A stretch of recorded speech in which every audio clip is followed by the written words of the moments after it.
ఆదియందు దేవుడు భూమాకాశములను సృజించెను. భూమి నిరాకారముగాను శూన్యముగాను ఉండెను. చీకటి అగాధ జలము పైన కమ్మి ఉండెను. దేవుని ఆత్మ జలముల పైన అల్లాడుచుండెను. దేవుడు వెలుగు కమ్మని పలుకగా వెలుగు కలిగెను.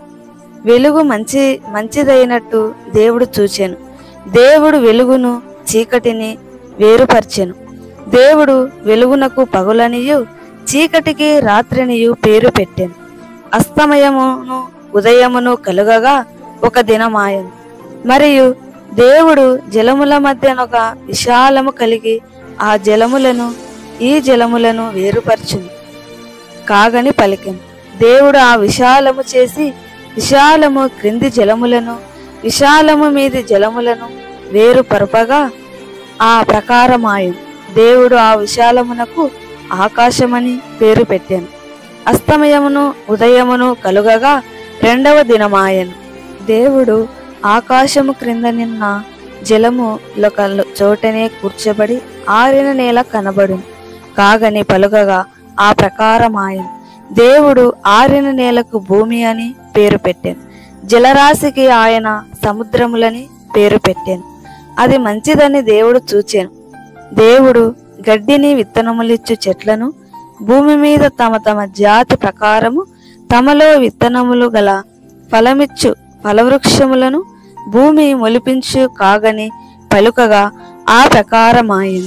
భూమి గడ్డిని తమ తమ జాతి ప్రకారము విత్తనములిచ్చు చెట్లను తమ తమ జాతి ప్రకారము తమలో విత్తనము గల ఫలవృక్షములను మొలిపింపగా అది మంచిదని దేవుడు చూచెను. అస్తమయమును ఉదయమును కలగగా మూడవ దినమాయెను.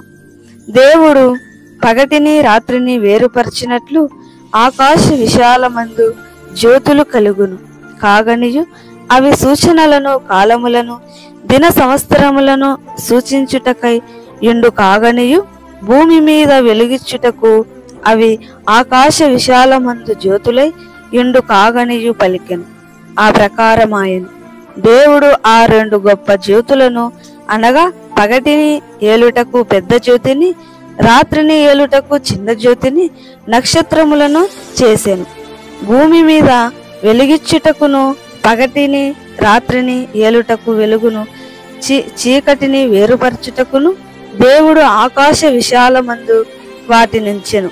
అది మంచిదని దేవుడు చూచెను. అస్తమయమును ఉదయమును కలుగగా నాలుగవ దినమాయెను. నీటిలో జీవము గల పురుగుల సముదాయమును విస్తారముగా పుట్టించునుగాక.